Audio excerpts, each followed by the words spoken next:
Hello, my friends. Obviously, this is what we have going on in the news right now. Big thing in the world at the moment. So, first, I want to start off by telling you that I am not a political person. I observe all parties, all things, and I investigate them impartially. I am not Republican. I am not Democratic. Either one. I don't buy into or believe either rhetoric or narrative that is coming from either side, left or right, wing of the same dirty bird.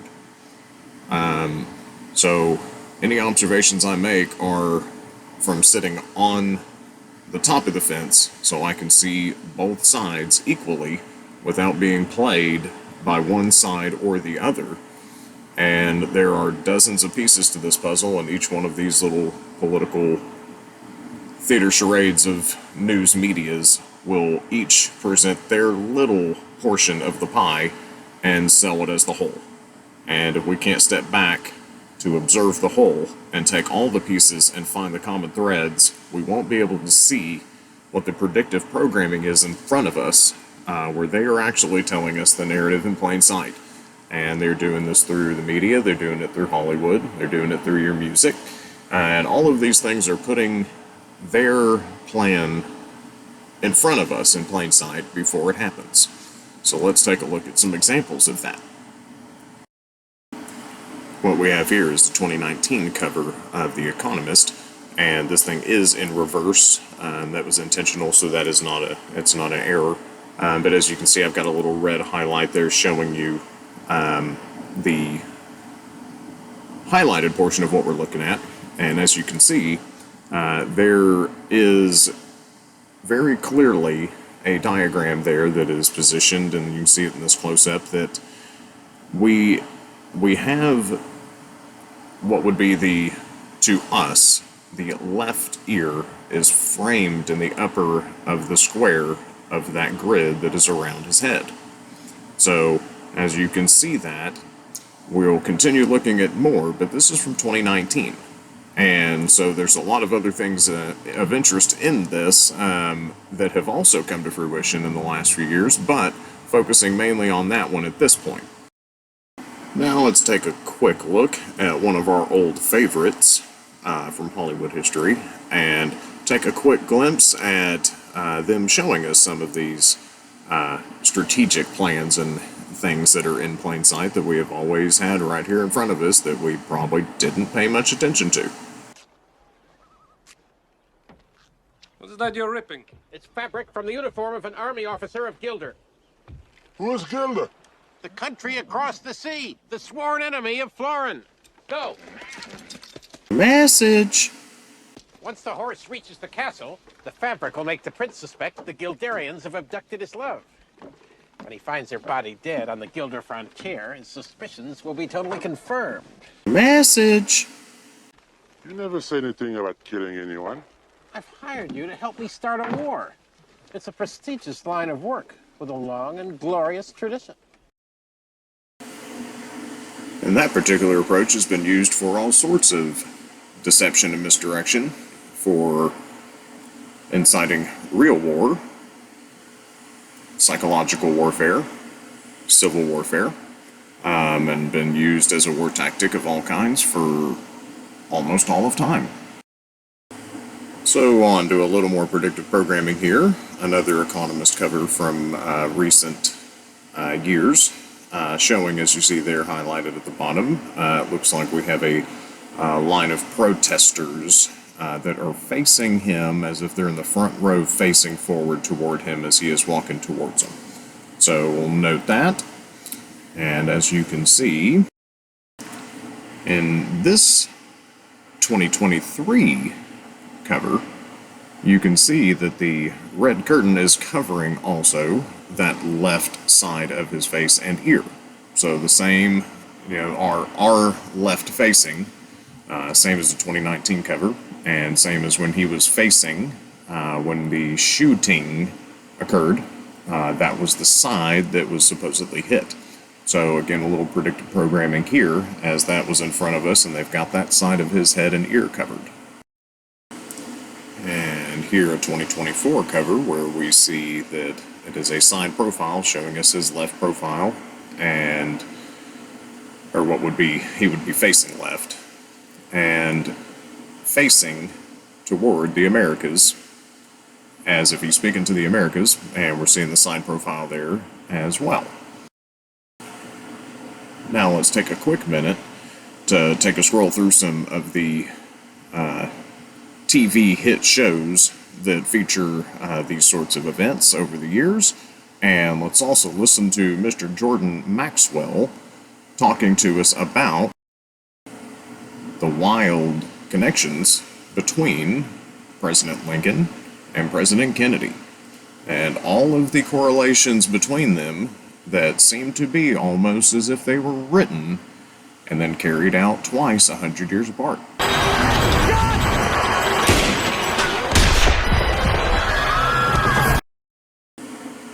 A few dead spots in between here on the volume so I can make sure we don't get any copyright action from putting too much audio from these TV show clips. Oh, you've been hit.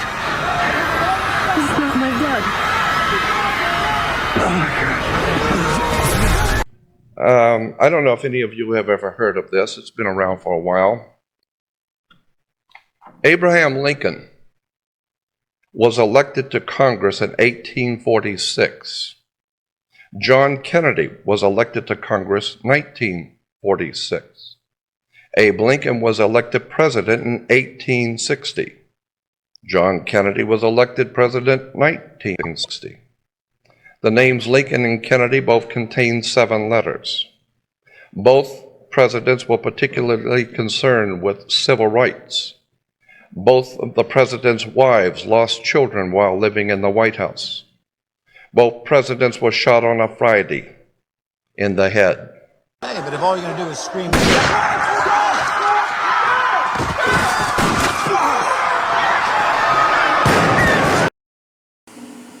Another volume dropout so we can try to make sure we don't get any copyright smack. President Lincoln's secretary was named Miss Kennedy. Kennedy's secretary was named Miss Lincoln. Both were assassinated by Southerners. Both were succeeded by Southerners. Andrew Johnson, who succeeded Lincoln, was born in 1808. Lyndon Johnson, who succeeded Kennedy, was born in 1908. John Wilkes Booth, who assassinated Lincoln, was born in 1839. Lee Harvey Oswald, who assassinated Kennedy, in 1939. Both assassins were known by 3 names: John Wilkes Booth, Lee Harvey Oswald. Both names are comprised of 15 letters.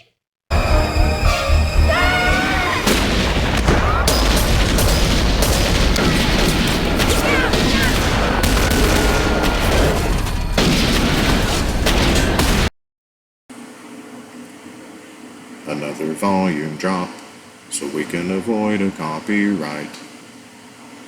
And now we will proceed with Jordan Maxwell. Proceed. President Lincoln was shot in a theater named Ford. Kennedy was shot in a car named Lincoln, made by Ford. John Wilkes Booth ran to a theater and was caught in a warehouse. Oswald ran from a warehouse and was caught in a theater. Booth and Oswald were both assassinated before they could go to trial.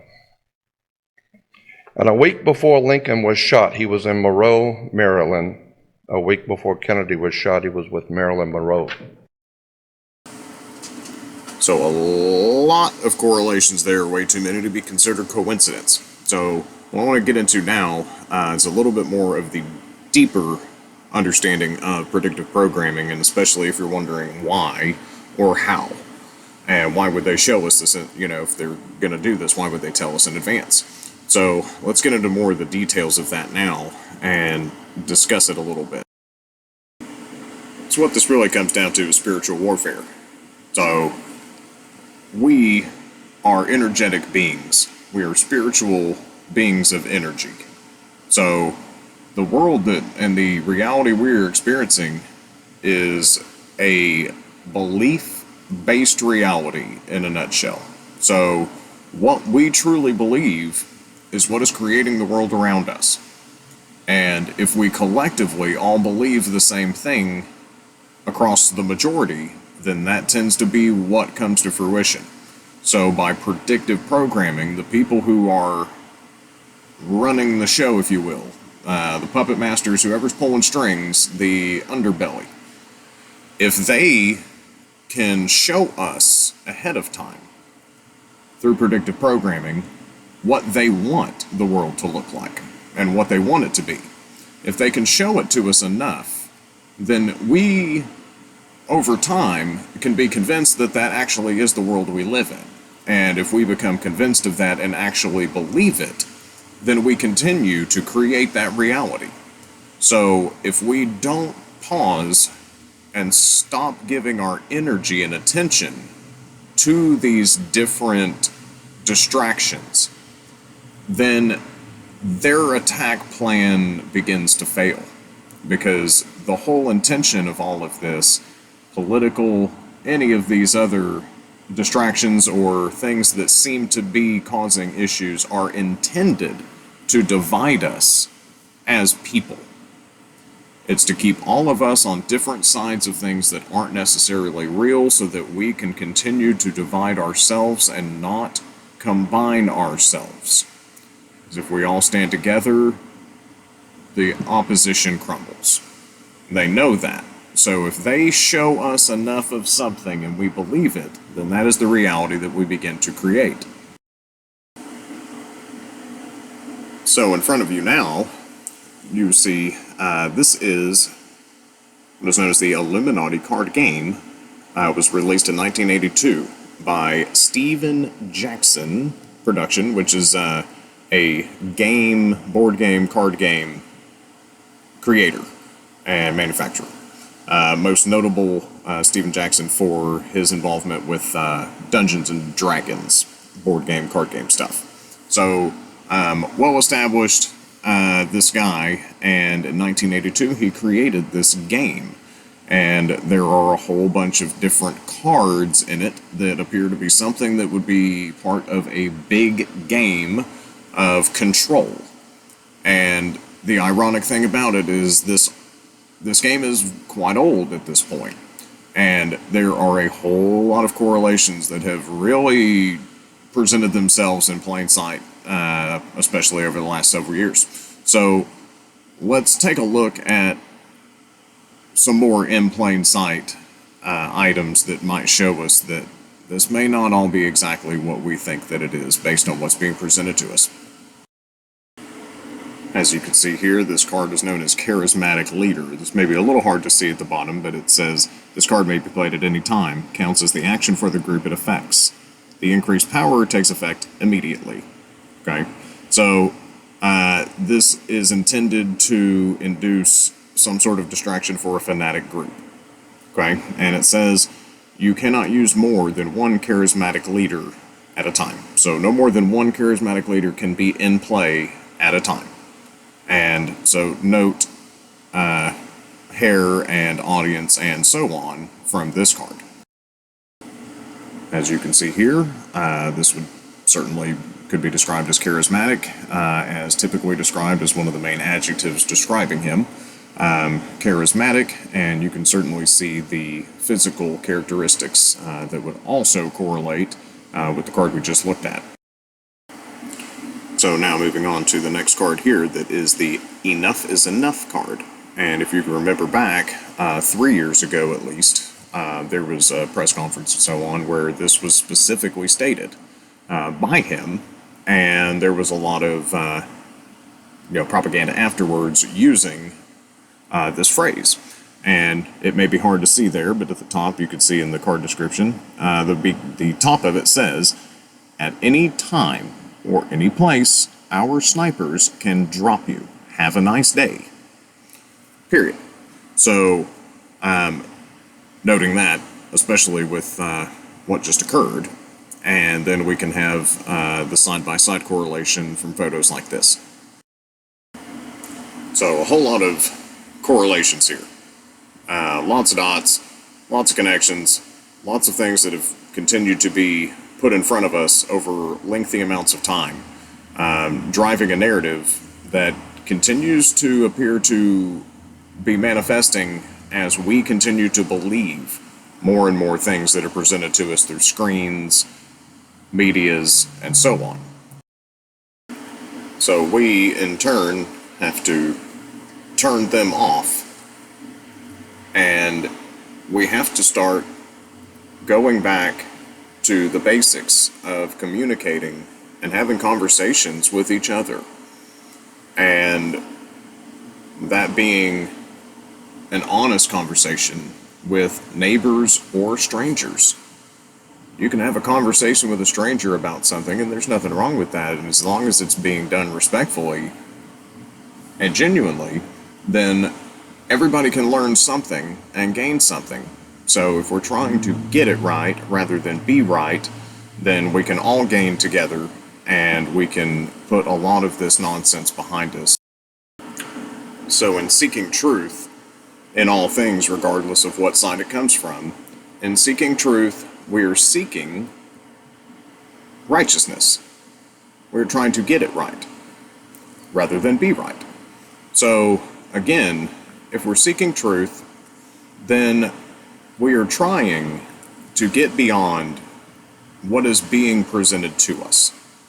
And if we can do that and do it honestly and collectively, then what we will find is that most of this reality that's been presented to us is a complete charade. And once we start peeling back those layers, then we start to gain and take the control back. And once we do that together, then this reality begins to change into what we want it to be rather than what they want it to be. So with that, do your own research, my friends, always, and peace and love.